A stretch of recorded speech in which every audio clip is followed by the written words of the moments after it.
You're a retired college athlete and you're feeling lost. The spark is gone.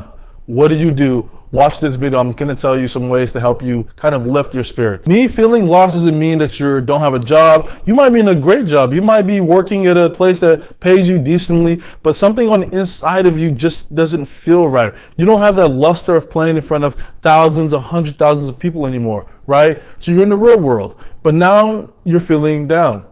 Let me help you. First and foremost, you're not the only person. Many athletes go through this phase when they're transitioning out of their sport because that adrenaline and that dopamine rush that you get from hitting somebody, tackling, shooting a three, anything isn't there anymore, and you're having to find different ways to replace it. And I'm telling you, these are some healthy ways that I think that will be really beneficial for you. First and foremost is stay active. A lot of athletes, when they're playing, we're forced to train, right? Because we want to be the best of our sport. We're forced by our coaches. We're forced by our strength coaches. So we're constantly being pressured or even watched to work out. When you're done, when that pressure is off of you to work out, mostly athletes don't. They gain a lot of weight. They're starting to look at themselves different. They lose confidence because they're not at peak athletic form that they used to be in their early 20s and everything. So stay active. Even that's just going for a walk every day. Keep moving your body. Don't allow yourself to get stagnant, because at that point now at all these, you're not going to feel good. Now all these other emotions start coming into you. You're less confident, low self-esteem. You don't even want to tell people that you're a college athlete because you don't even look like you played at the top level in your sport. So I'm telling you, number one, stay active, keep moving, find a gym, find a run club, find a fitness group, something that you can enjoy, and you don't have to go balls to the wall that you used to, but find something that you can enjoy that truly makes you feel good. Number two is find a community.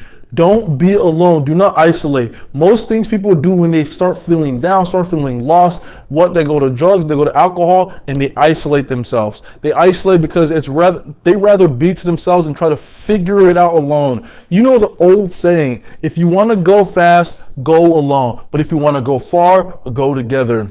There's power in groups. There's power in people. We played in teams. We understand what it means to be helping somebody else when they're down. Do not stay stagnant. Do not isolate. Find a community. Find people that can uplift you, that allow you to keep pushing to be the best version of yourself. Because the worst thing you can do is think that you have to go through this journey alone. I promise you, your feelings are not that unique. There's a lot of people going through that. Find a good community. It's super important. And then last but not least, develop a heart set. I think this is the most important one, right? Because at this moment now, there's something more than just a killer mindset. Developing a heart set is something on the inside of you. Some people might call it spirituality. Some people call it a greater power. Finding something that allows you to channel that, to develop that, I think is so important. Whether it's meditating, whether it's yoga, whether it's fitness, whether it's praying, whether it's journaling, finding somewhere you can get those emotions out, because at that point now, you're not bottling them up, right? Because sometimes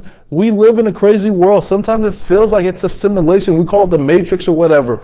But I'm telling you, finding something that allows you to channel that inner child that's within you, allowing it to be loved and nurtured, knowing that everything is going to be okay. I think it's important. I'm a man of faith, so I'm always being like, hey, find a good church group, find a good home, open your word. But everybody's different. You just got to find what allows you to develop that heart set that allows you to step out of that lostness. You let me know if this helped you. Drop comments below, thumbs up, and subscribe.